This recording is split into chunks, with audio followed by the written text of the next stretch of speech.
Right from the beginning, it was hard going on the blacktop road that led away from the lake and towards the mountain to the west.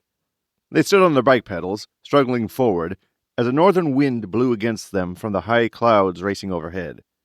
Just about the time Chris started wishing for his big draft horse, the road became steeper again, and, in no time at all, they were walking their bikes up the slope, for what seemed to be forever. Even on this warm spring afternoon, the pine-shaded road was covered with snow, its melting leaving wet runnels in their path. Yet Adam and his men still walked swiftly, sometimes even running as they pushed their little vehicles, the group's breath coming in hard gasps. Roland, tired from an already long day, started bickering with Torben, although how he found the breath, Chris would never know. It might have been comical on any other day, except that everyone else was just as tired and emotionally exhausted. The way the weed had affected the horses had been a terrifying new development. And then it began to rain. They came to the next snowdrift, and it was huge, covering the road from guardrail to guardrail. The top was crusted and mostly held, except when it didn't.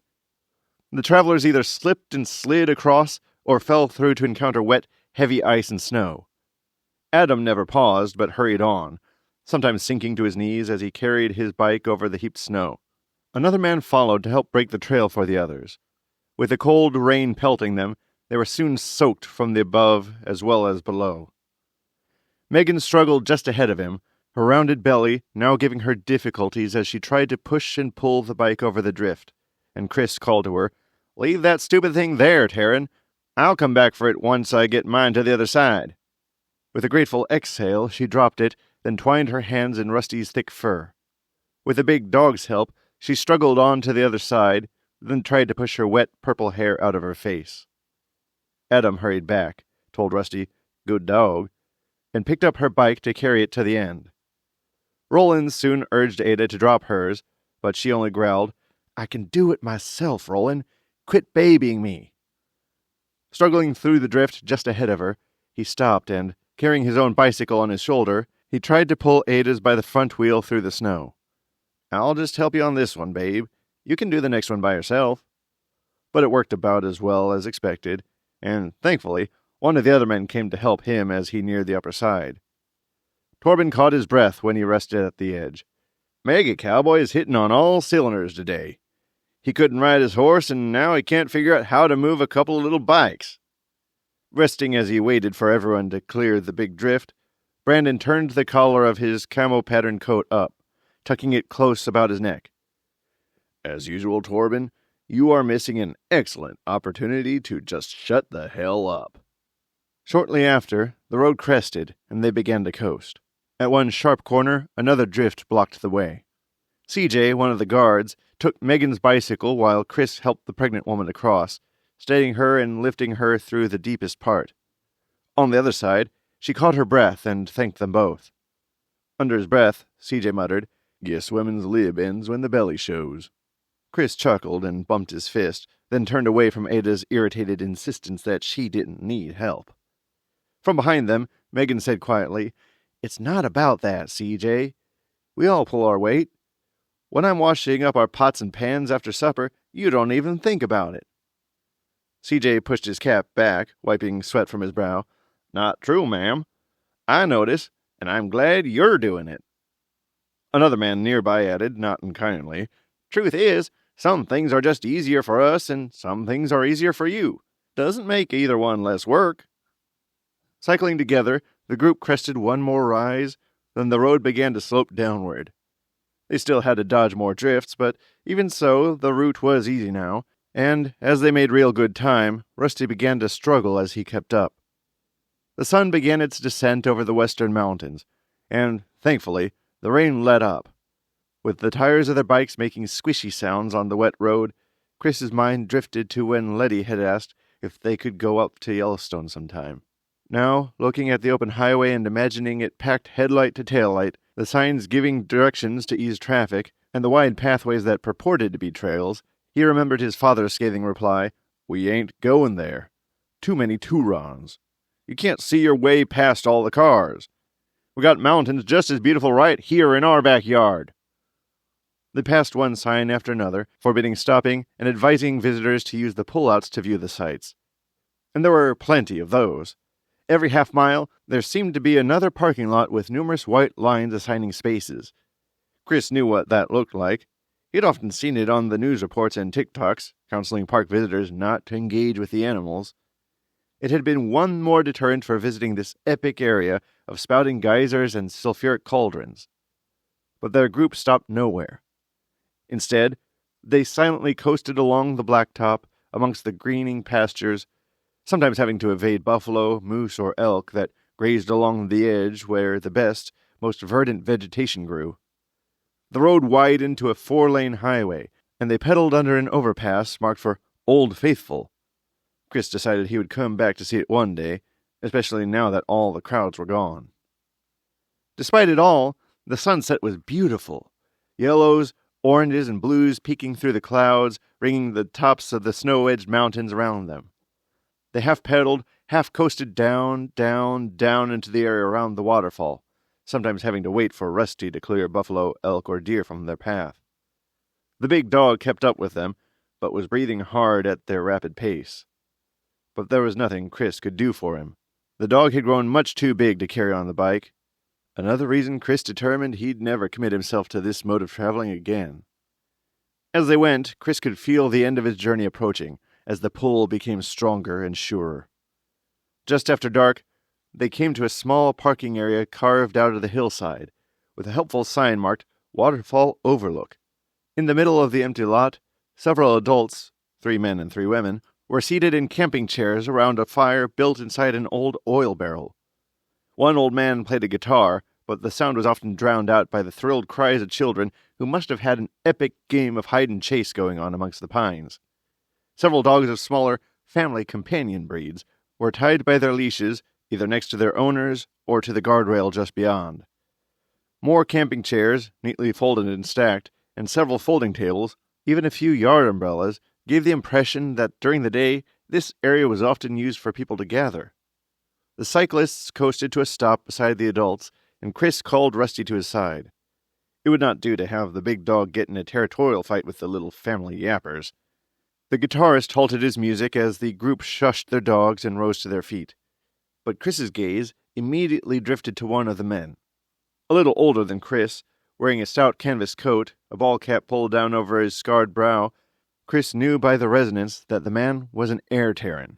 And, with the twilight giving way to full darkness, his firesight allowed him to see a thin, whitish aura around the other Tarin. But as they neared, the other man only gave Chris a passing glance, rushing forward to shake Adam's hand.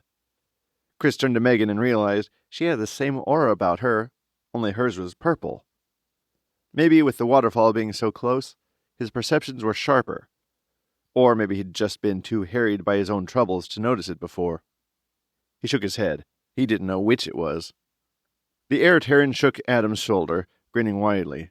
"You found our missing focus? Awesome! You've been gone a long time. Some people were beginning to give up on you." With unerring accuracy, the Tarin's eyes found Chris, and his eyebrows rose as he said, "You? You're going to be our fire focus?" He shrugged, then extended his hand in greeting. "Welcome. I'm Dan Myers, Air Tarin, and this is my wife Angela." In turn, Chris introduced himself, Ada, and Roland. The guitarist, Steve Saylor, slung his instrument over his back and addressed Megan, who was leaning her bike against the rail at the edge of the lot. "No offense, Spirit Tarin, but are you sure? This guy?" Megan smiled at the man, then said, "Chris, would you mind taking your cowboy hat off?" When he did, scrubbing a hand through his short, sandy brown hair, she turned back to the others. "Frema Took has marked him. Are you going to argue with the mother?" The others leaned forward to study his scars, then subsided. The kids had stopped their wild game and gathered around their rivals, and Angela, a stout, motherly woman, now pointed to 2 older boys. "Rick and Teeter, run up and find JP. Tell him the fire focus is here. Then rest out those fire Tarins who need him the most. I'm sure they'll be glad to see him. Now, quick as he can." Standing beside Chris, Roland cursed under his breath. "What the hell is going on?" Chris shrugged. "Beats me." Dan laughed softly and took his ball cap off to reveal a receding hairline, then pointed between his eyebrows. "See? No mark right there. Megan doesn't have one either, but you do. The mother has marked you. You are the fire focus. Roland and Ada, standing just beside him, turned to peer at his brow. Roland rolled his eyes and murmured, "Geez, can this get any more complicated? Seriously." Steve, the guitarist, guffawed. "Sorry, dude, but you gotta learn to read all the different marks so you know who you're dealing with." When Roland scoffed, Ada smiled at her bow. "Oh, come on. It's not that hard. It'll be like reading brands or maybe the notches on an ear tag." She patted Roland's shoulder and added, "You'll live." Chris laughed softly. "Thanks, sis. There's an extra notch on my doctrine tag. Got it." Roland mumbled, "One more notch and we'll put you in the chronic bin for sure." Darla, a small round woman whom Chris thought was Steve's significant other, murmured, "Brent and his cronies ain't gonna like this.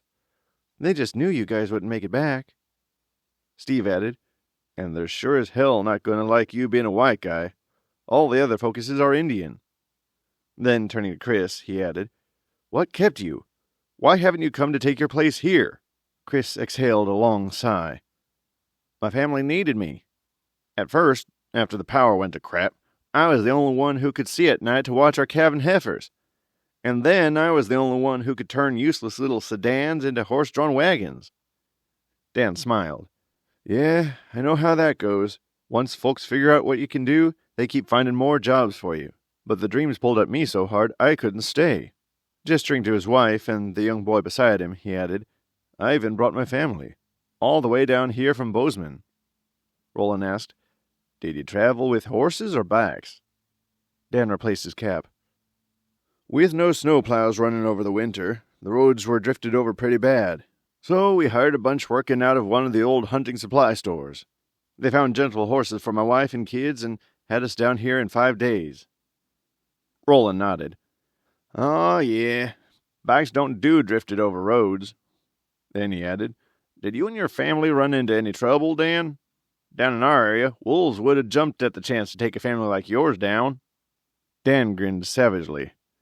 "Yeah, we saw 2 large packs, but I'm an air Tarin. That don't sound as badass as fire, but let me tell you, I can use my talent in ways you never imagined. And the men who owned the horses were tough. We didn't lose a single guy. A couple of riders got mauled, but nobody was killed." Roland smiled, white teeth gleaming through his black beard. "We saw one of you guys take out a whole bunch of raiders on the South Fork. It was epic." With a chuckle, Dan replied, "Yeah, Kendrick Black down at the horse trainer's place. He's got the whirligigs all figured out, but I'm more into compressed air." With that, he turned, and the fire that had been flickering peacefully inside the old oil barrel rose higher, faster, roaring in a tight, concentrated channel. Then it began to undulate and whip around until the people had to scatter back several steps to keep from being burned. Chris's fingers itched as he watched. "Dude, that's awesome. I hope I really do get healed here. I can't wait to work with you, see what the two of us can come up with." Dan clapped him on the shoulder. "Well, let's get you down to the falls. My 2 boys will bring JT and the others who've been waiting for you, and after you take care of your Tarins, you and me can start working on this." Leading them down to the noisy, fast-flowing river below, he said, "Why did you wait so long? Surely you knew you were needed." Chris scoffed. "Yeah, I did, but my family needed me more." With a nod at Ada, her eyes still blackened and her lips still bearing stitches, he added, "We were attacked. We lost our dad, and our mother was badly hurt. Well, we chased him down and got both my sisters back."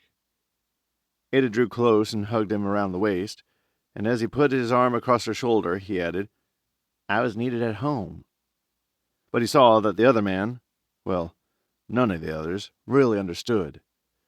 Ranch life made its own kind of community, where even the smallest child mattered to the whole. And these people, coming from big cities like Billings, Bozeman, and even Cody, could never understand that. They were led down a small path to the side of the fast-flowing river. In the dark, even with the blindfold hanging around his neck, it was hard to make out details. By the sound, he knew a large waterfall fed the river rushing past. Then he saw the orange figures of people, some tinged with colored auras indicating their Terran status, gathering among the trees, taking positions on and beside the big boulders and trunks covering the steep-sided bank, and he began to get his bearings. He smiled as the sound of a drum started a slow beat, and distinctly native voices began to chant, adding a sense of formality to the wild night. After a few moments, a woman's high voice rose over the chant. He couldn't make out her words, but his spirit responded to the ceremonial descant, and the people gathered among the trees held their silence, as mesmerized by the beautiful sound as he was. Lights appeared along the bank, small oil lanterns or candles shielded by simple glass jars, hung from trees or placed on large boulders. Someone half ran, half jumped down the steep canyon side and, without slowing, dove into the water. Beside him, Roland swore in dismay. "She's crazy! The water will carry her away!" But Chris watched her lithe shape slice through the icy current and said, "With that super bright blue light, I'd guess that's a water focus. She'll be all right." Then he detected a smaller red shape swimming at her side, and he leaned forward, trying to make it out. Some kind of beaver, or maybe an otter, yet much bigger than any he'd seen. In the dim lantern light, the girl reached the other side and jetted out of the water to land gracefully on a boulder, the smaller shape right behind her revealing a very large otter. When the pair settled on one of the large rocks across the river, the crowd on this side cheered, and she waved to them, then lit a small lantern by her side. While everyone's attention was on the young woman, Chris turned at a boy's shout, "Mom! Mom!" He smiled as Megan was almost barreled over by the boy's embrace. An older man, slightly graying beard, somewhere in his 30s, wearing a warm coat, jeans, and a dark ball cap, followed and enveloped the expectant woman in a tight hug. The spirit Taryn's eyes shone lavender as she gladly returned the embrace and relaxed against her husband's chest. Then, giving the man a tender kiss, she returned her attention to Chris. Smiling, she gestured for him to continue. She would be watching out for him. Before he could respond, another silhouette, edged in brilliant white to Chris's sight, glided through the air. He could only gape at the air focus's arrival. She boldly demonstrated her Terran powers, hovering above the river, twirling and twisting with unseen air currents, and then dropping lightly onto a big boulder on the other side. Chris thought he was getting the hang of this, recognizing the auras and feeling the vibes that rang against a Terran sense. But the way the two women had crossed should clue in even the thickest-brained watcher. Roland and Nada exclaimed with the others when a small lantern illuminated her perch. Roland scrubbed a hand through his beard. "Now that's a handy trick. Cute chick, too." Ada snorted and elbowed him in the ribs. And still the drums beat on. The men chanted, and the woman's voice rose in harmony above the chants, turning the distinctly native sound into something even more sacred. His gaze fell on a red form advancing toward him, limned by a gray aura. This had to be the rock focus, but the big man was immediately eclipsed by the huge buffalo bull following behind him. As Chris, Roland, and Ada scrambled back to give the animal room, the rock focus chuckled softly. He scratched the big bull's heavy neck, then he looked back up the steep incline before smiling at Chris. "Good luck." Continuing on, the pair took up a position on one of the boulders beside the waterfall. Megan left her husband and son and came to his side. Without asking, she took his hand, and he felt her Terran settle over his, as it had so many times on their journey, though this time he sensed she was steadying herself as much as him. He tore his gaze from the people among the trees and rocks and turned to her. "What?" She gripped his hand firmly. "Just be ready. Here he comes." Another man, ringing against his Terran sense like so many others watching from between the trees and moving among the rocks, approached and stood before him. He was slightly shorter than Chris, but heavier built, his shirt straining across his belly and sides. A short-brimmed cowboy hat held what Chris thought could be an eagle feather, marking the other fire Terran as Indian, since white people were not allowed to own those. Flanked by 4 young men, the newcomer turned in a slow circle, addressing the people on the steep canyon sides, his intense black eyes tinged with the red of his inner fire. "This man has no right. You all know he should have been here weeks ago, like the others were. But he didn't care.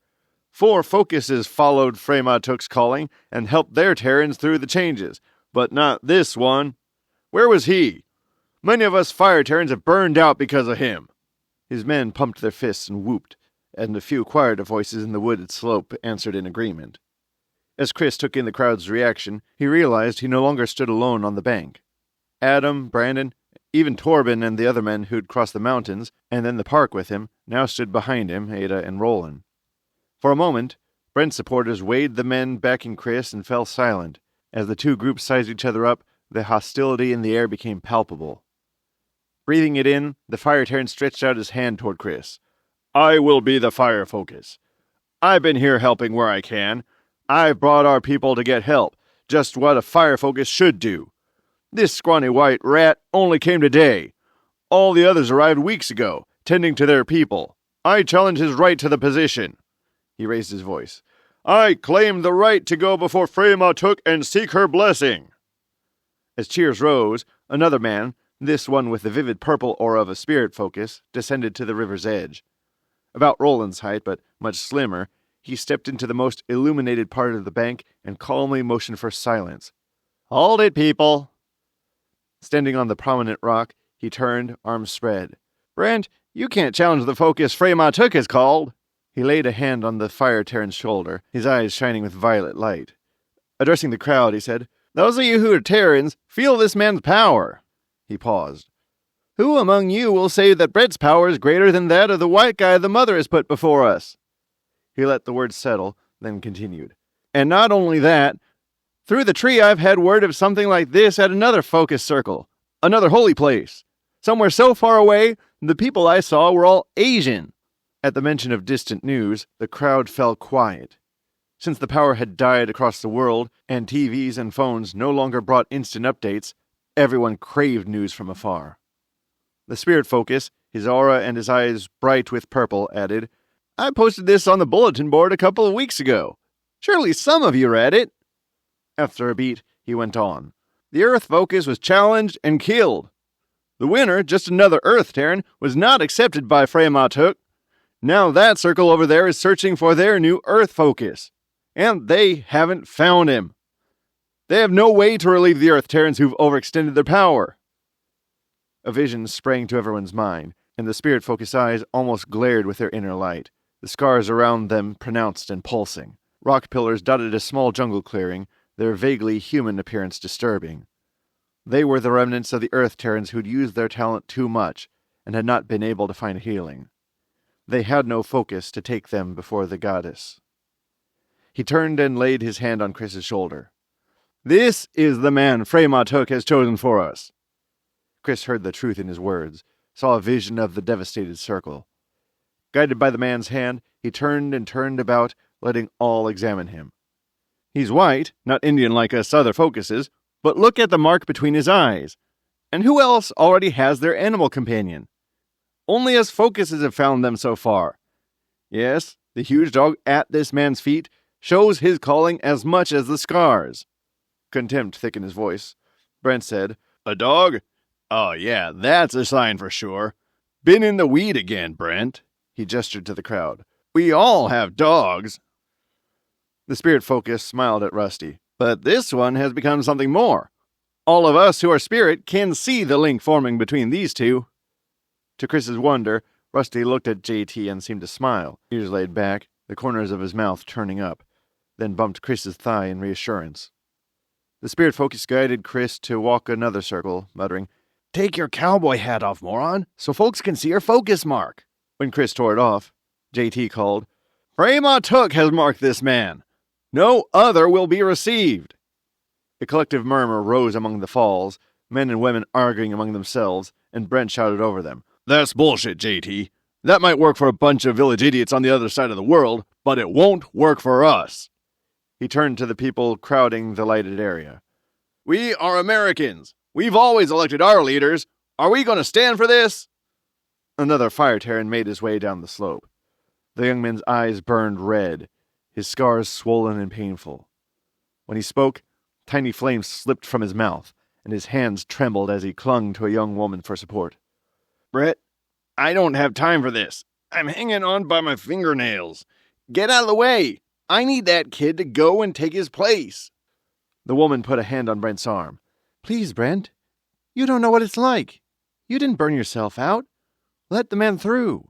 We can worry about electing leaders later. Right now, Sam needs him." At her plea, men who moments earlier had cheered Brent pushed him back, whispering for patience. promising his turn and insisting that politics could wait. With a small nod, the spirit focus turned to Chris and gestured to the roaring waterfall. "The portal is just there, directly below that lamp next to the rock focus." Chris nodded impatiently. "I know, JT. Stand so close to it, I can't hardly keep my feet still. It's pulling at me." Stripping the clothes off his slim frame, JT said, "The only way to get there is to swim up the river. I'll lead the way." Chris hurriedly followed suit, handing his heavy weapons belt to Roland and leaving his clothes in the care of the men who'd come to watch his back. As he stood in his skivvies, shivering in the cold mountain night, he asked, "And Rusty? Does my dog have to come with me?" But since JT had already gone to the river's edge, it was Ada who answered, "I'll keep him, Chris." The spirit focus led him to a thin nylon rope secured so that it led upstream to the side of the waterfall. JT took it confidently and walked into the cold river. Chris followed and gasped when his feet touched the icy water, then gasped again as the rocky bottom dropped sharply below his feet. They waded across jagged river rocks, the loose nylon rope giving only nominal support. When they came to the pool at the base of the waterfall, JT shouted, "Don't let go now. This pool looks quiet, but if you go under, the force of the falls will tumble you over and over and never let you up." Shivering violently, Chris only gave a quick nod. The drop of the pool was deep here, and now the rope was the only thing that prevented them from being carried away by the force of the current. Hand over hand, they pulled themselves forward. Beside the waterfall, rocks made a series of shallow steps leading to the smallest of paths. Not waiting to see if Chris kept up, JT followed it and soon disappeared behind the shading water. When Chris followed, his hands and feet almost numb from the cold, he badly missed the days when he could use his Tarin to adjust his body temperature. He fervently hoped the mother would return that ability to him. The narrow, mist-filled cave behind the rushing falls was just big enough for the two men to stand side by side. At the back of it, the portal that pulled at Chris was so small that JT had to drop to his knees and worm his way through. Chris followed, and something deep inside him felt immense relief.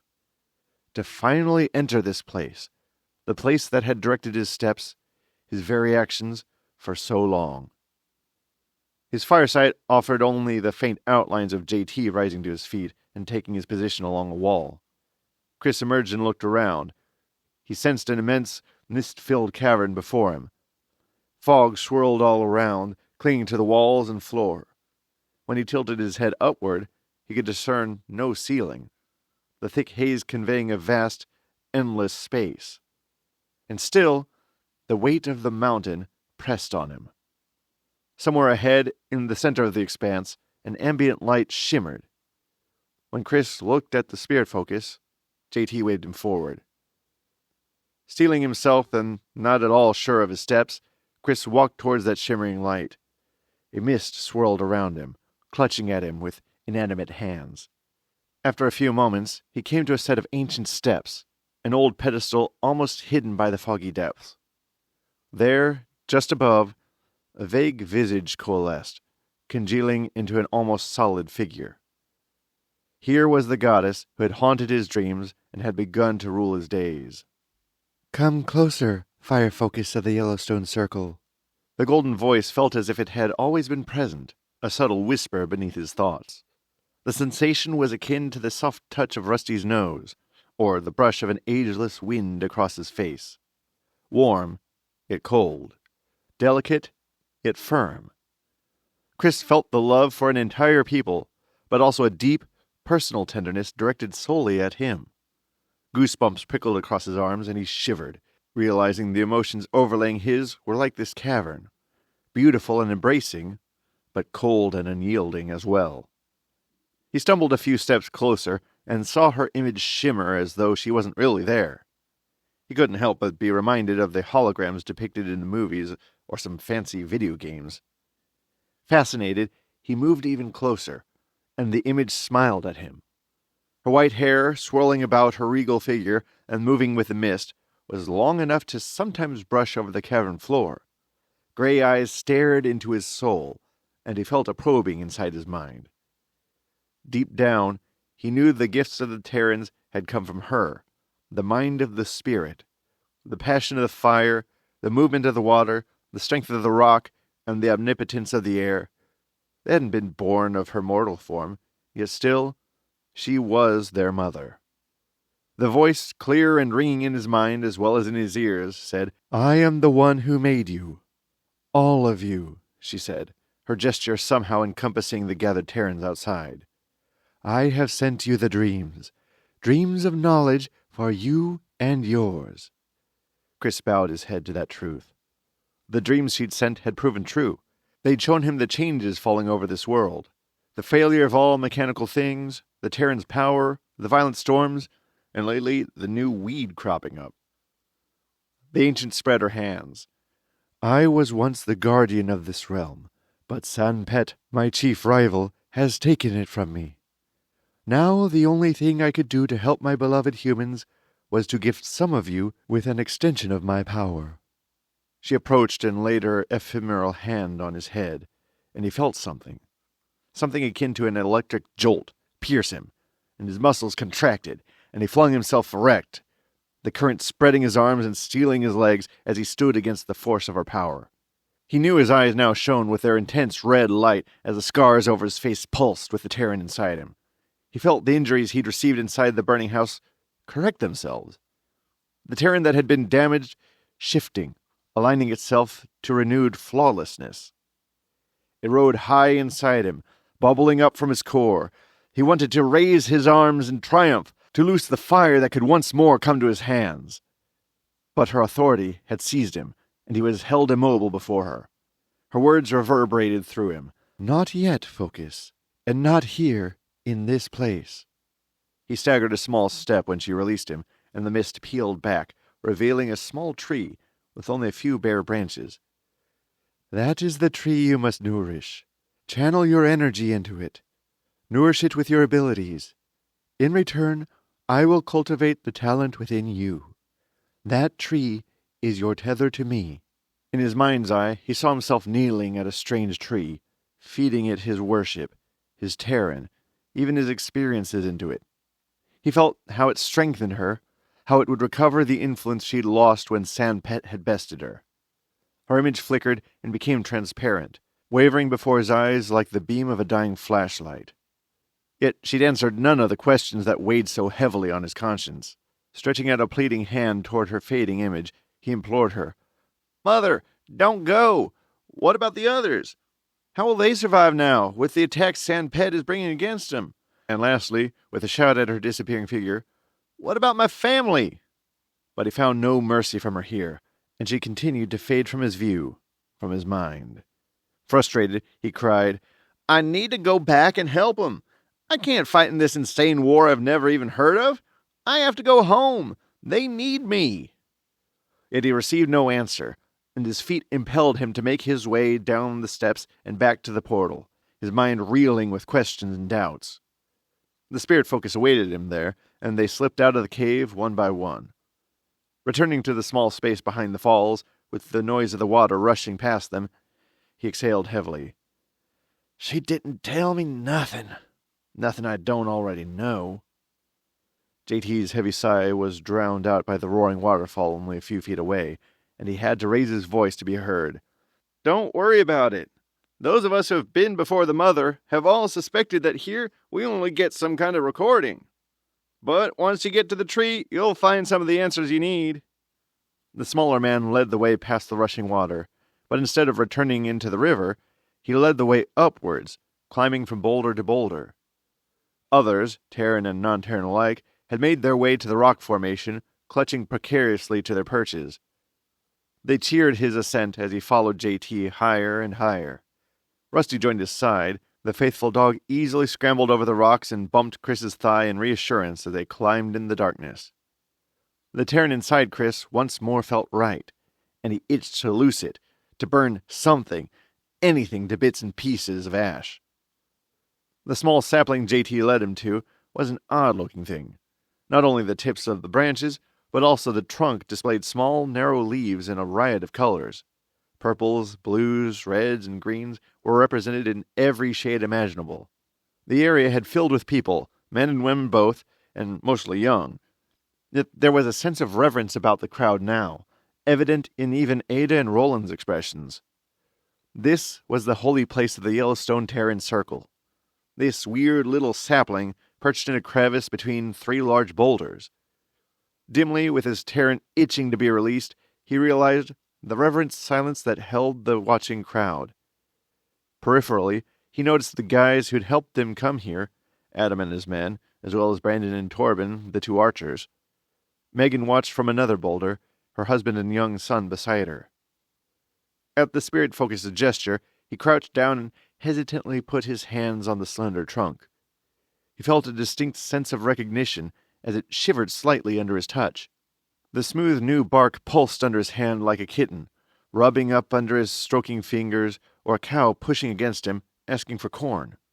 Now, the perception of his surroundings changed, and, in the back of his mind, he knew he was entering a vision directed by Frey Matuk.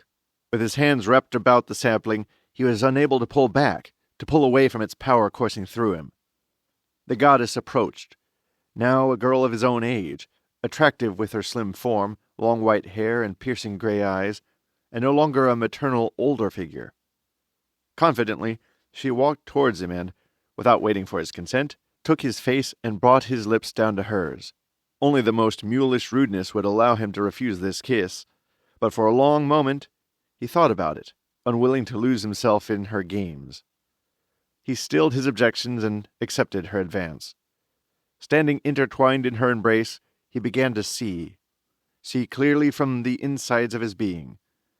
Again, he knew this was right, this was pure, the way he'd recognized the elemental truths of his visions inside the portal. He saw several entities, some recognizable to his entertainment-trained eyes as rulers over vast domains, while others were so strange that he could only assume they were part of the same group. The entities stood over a large, 3-dimensional, arena-like space, looking down at the smaller, impotent figures below. Some, powered by mechanical, floating sedans, zipped down into the arena to get closer views of the battle that was playing out there. Others, using their own abilities, laughed raucously as they drew close to inspect the struggling humans. With only a glance, he could see the fighters inside the 3-dimensional place were badly outnumbered and doomed. His gaze rose to those laughing above. He recognized Frey Matuk's avatar, white-haired and gray-eyed, on the one side. She was attended by several humans, adoration in their faces as they worked to fulfill her every need. Yet she stood in her place, watching those below with stoic reserve, not betraying any emotion. On the other side, another entity laughed maliciously in his alien way, his own slavish entourage racing about to attend to his desires. Sanpet was what Chris could only describe as a large snake-like creature, with glowing fauna and flora pulsing from his scales. He accepted currency, spice, drink, and minerals, with many tentacles protruding from his thick trunk. Only the glee-filled look on Sanpet's face let him guess that the items the strange creature received were winnings, while, down below in the arena, another warrior lost his fight. Frey Matuk's eyes were trained on the struggling combatants, and with every breath she withered, her face aging, her features twisted in pain. Eventually, she collapsed to her knees, and even the aid of the humans about her could not prevent her defeat. Sanpet writhed in his glee, and the watchers crowded around him, their weird alien forms obviously congratulating him on his victory. A flare of brilliant purple surged, brighter than the glare of the sun. When the flash faded, Frey Matuk and her attendants were gone from the viewing place. Sanpet, outrage evident in his jerky, snapping motions, sent his slaves to look for her.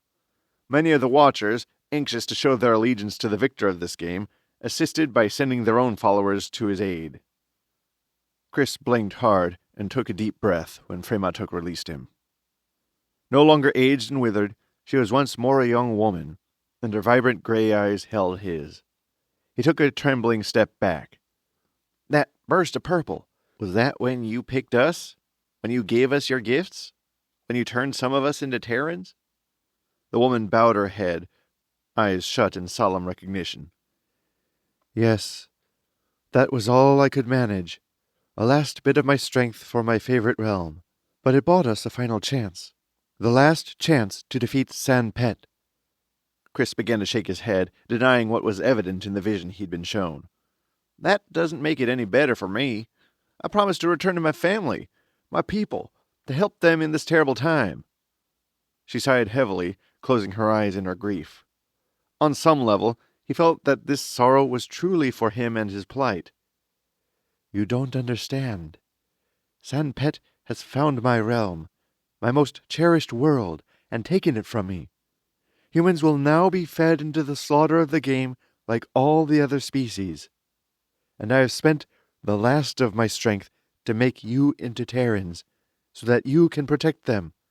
Help them fight against the evil Sanpet will surely bring against you." She swayed against him, her attractive female appearance evoking protective instincts in him. "But for that, we have to strengthen each other. The more you communicate with me, nourish me with what I have given you, the stronger I will become. In return, I will strengthen you, increase the Tarin growing inside you." As she looked up into his eyes, promising, pleading, she added, "With the help of the Tarins I have made, someday I may be able to fight against my rival again, to take this world back." He wanted to fold her close against him, to lay shielding arms about her, to defend her from the attacks he had just witnessed.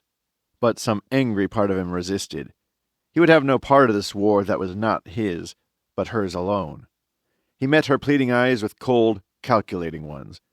"You are just like the politicians we hate so much. You would send us into a war for your glory. You think we're just cannon fodder. You couldn't care less what it'll cost us." Her gray eyes turned to stone as she retorted, "Suit yourself. But you have seen the terrible storm that started the change, and you have seen the wolves, bears, and cats that have become smarter and bigger and will kill people just for sport. You have seen the new plant, and you know what it will do." She paused, and Chris couldn't help but recognize this truth as well. Then she leveled yet another barb at him. "I have given you the fire Tarins here. What do you think Roland and Ada will say when you tell them you want to slink home and leave these men and women to their fate? What would your father say?" Tentatively, she reached out to take his hand in hers. "He raised you for this." With the contact of her hand, he saw the other fire Tarins waiting outside. Some had burnt themselves out and were anxiously waiting for him to finish, so they could be healed in turn. Others were hopeful that their new leader would guide them through this terrible, uncertain time.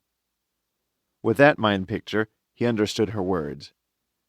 Yes, he had been raised to this. There were people who needed his aid, and he'd been brought up to help where he could, to throw his considerable weight and abilities in, to tip the scales in favor of those in his community. Feeling more than a little obstinate, he broke the contact with her and said, "I will help then. Course I will, but afterwards, we'll see." With a gesture, she dismissed him, but in the back of his mind he heard her voice. "It's not just your life and that of your family that depends on this. Not just this area and the ones surrounding it. I will help you and all the Tarins here, and in every other circle around the world. Yours is only a small part in the whole, but brought together, this whole realm will triumph against the wicked forces set against it." Then, with a whatever gesture he'd seen on a million other girls, she turned and walked into the mist and disappeared from his senses.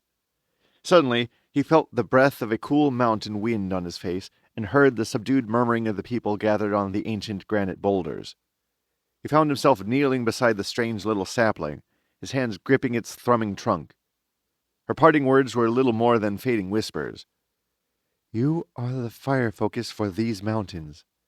Will you refuse your calling?" Reluctantly, he allowed his contact to fade. Emerging from the trance, he shook his hands free and leaned back.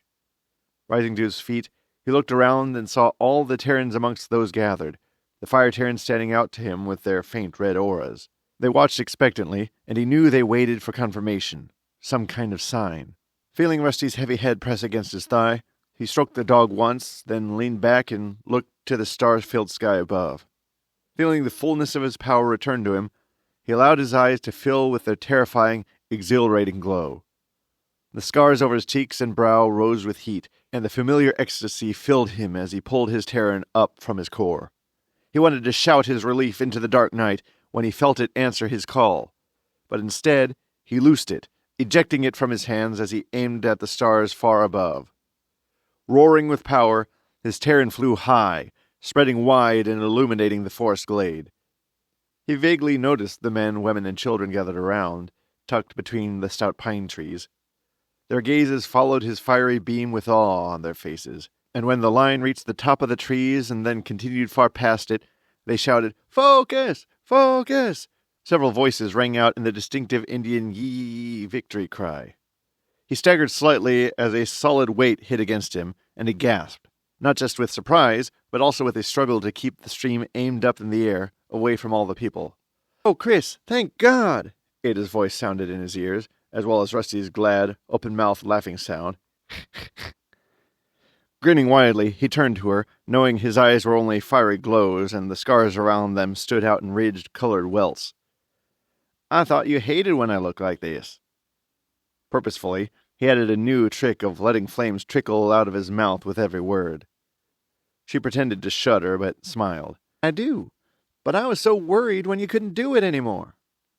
Infinitely relieved that his flares were now his own again, he was reluctant to release them completely, and when Roland jumped forward to thump him on the shoulder, Chris whipped the flames across the ground, twisting them around them both in defined loops that simulated a twirling lasso. Recognizing the shape, Roland scoffed. Yeah. It's too late for that. I saw you hugging your sweet tree. We're going to have to dye your hair blue now and give you some kind of sandals to wear." But he grinned ear to ear as he added, "If you're going to sell your saddle, I want first dibs." Chris laughed with true joy now. The Tarin flowing through him felt so good. He saw Megan standing only a short distance away and snaked one of the loops of fire towards her, and she smiled back as her husband and son threw up their hands in acclamation. Seeing Adam between the thick tree trunks calling out, "Yee!" he held his fire loops and extended them towards him, then towards several of the other men who'd helped him. Torben shouted, "Not bad for someone who can't tell the difference between his own butt and the stump he's sitting on. Remember, boy, without us, you'd still be wandering these hills, clueless and lost." With a smile, the spirit focus, his scars defined and colored in a dark purple hue, took him by the arm. All right. That's about enough of that." Chris heaved a deep, regretful sigh and allowed the Tarin to return to his core, where it finally lay quiescent, no longer surging at its boundaries. The slim man led him back down to the waterfall. More people were gathered there, on the old blacktop road and amongst the pines above. The spirit Tarin gestured to a gathering of men and women, each bearing the telltale signs of having burnt through their talent. Their swollen eyes glowed with red, flickering light, and their hands could no longer form a single flame. As they were guided nearer with the help of others, Chris began to recognize the sickly aura overlaying the clear red of their Tarin. JT took one of them by the shoulder to push him forward. "You have to take him now. Sam burned himself out weeks ago, and he followed the call to come here to be healed. He can't wait any longer." Taking Sam by the arm, they repeated their approach through the icy waters to slip past the waterfall. Rusty ran along the bank, jumping from boulder to boulder to stay as close as he could, but he could not help here. Yet, Chris knew his dog would follow him as many times as he made the trip. Knowing the way now, he guided the man through the small portal and down that long, foggy walk. He waited quietly as Sam received his blessing before Freyamatuk's avatar, surprised he couldn't hear their conversation. With the man now healed, emerging from the falls was much easier, though not any warmer. As they cleared it and began to climb the boulders to go to the tree, the spirit focus met them. "Chris, you go on back and take the next one through. I'll take Sam up to the tree." Giving an acknowledging nod, Chris dove back into the pool and found the slim guide rope. When he came to the lantern-lit bank, the next man was shoved towards him, and he turned to repeat the process. Shivering in the icy water, waiting for another man who stumbled towards him, he remembered that Freyamatuk had healed him and that he could, once again, control his own body temperature. He smiled to himself and breathed a small prayer of thanks to the absent goddess. All in all, he brought 9 Tarins before the mother, their family and friends cheering their confirmation and healing, and the night was half gone when the spirit focus came to him. "All right, Whitey. That's all the ones who have burnt themselves out. The others can wait till the morning." Chris stifled a sigh of relief and attempted a grin at JT. It was getting late. The other focuses had not left their posts in the long time since he'd begun, and a few hours ago they'd sunk to sit on their perches, passing the time when there was little they could do. With a gesture, JT called them in, and someone handed Chris his clothes and weapons belt. The water focus rose stiffly to her feet, then fiercely jumped into the river below, the smaller form of her otter following. When they emerged, Rusty approached them to get their scent, and Chris said, "Easy, Rusty, easy." With a flick of his ears, the big dog dismissed the young woman as friendly, then allowed the sleek otter to sniff him over as well. When JT introduced her as Vanna Swift River, Chris only nodded his greeting and hurried to get his clothes on. Then he awkwardly shook her hand, careful to keep his eyes away from her attractive, tight-clothed form. The air focus again spread her winged suit and glided in small loops over the water to land lightly on the near bank. She gracefully walked towards them, tucking the wings from her suit behind her, and he felt the turbulence of the breeze she'd created tug at him. When she was introduced as Wind Rising, he asked, "I don't see your animal here?" She answered, smiling an open smile, "Oh, he's on his roost at night. Mine is a white eagle." Chris couldn't help but give an impressed nod. That would be some kind of companion to have.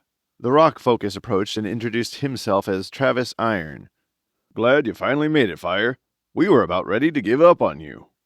Returning the smile, Chris said, "Dang, Travis. What did your mama feed you when you were a baby?" Travis laughed and said, "Fry bread and nachos, of course, just like yours." Tall and naturally heavy, strength evident in his every movement, Travis might have been the biggest man Chris had ever seen. "So, where did your bull go, Travis? I don't see him anymore." The big man gestured vaguely up the river. He went to eat upstream. We've been waiting for you guys to get done for a long time." Then he turned to JT, asking, "The drummers and singers have quit a while ago, and all the rest of the crowd's gone. Can we go get some sleep now?" JT nodded tiredly.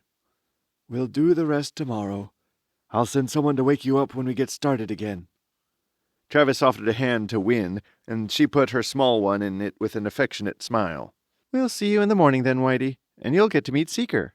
She paused and added, "Who'd have thought Fremont would add someone like you to the focuses? Hell, you're about as white as a piece of paper from the printer stack." With a wry laugh, Chris spread his hands. "Not much I can do about it." JT said, "We'll hash all this out tomorrow after everyone's had a good rest." He climbed up the sloped bank and shook Roland and Ada awake, and they groggily rose to their feet. "Come on. Megan told me she and her hubby prepared a trailer next to theirs for y'all." Chris was relieved. He, Ada, and Roland would be sleeping close to Megan, someone they'd ridden with, accompanied for several days and nights. On the one hand, it was stupid to cling to people he'd only known for a few days, while on the other, he knew her, trusted her even. He knew he'd sleep well in a spot the spirit Tarin thought safe. This was a story from the Wyoming Tarin Rising series, and we want to thank you sincerely for listening. Please press that like button now, since that will help the vid and the story get recommended for others. Besides, nothing makes a person's day more than seeing those likes. This part was called Wyoming Tarin's Rising, Yellowstone Circle. It was narrated by Josh C. Williams and written by Ashakery Dart. It is copyrighted for December 18th, 2025, and we want to thank our editor, Victoria Stormson. Hopefully, we'll have another one ready for you soon, so be sure to subscribe and check for updates.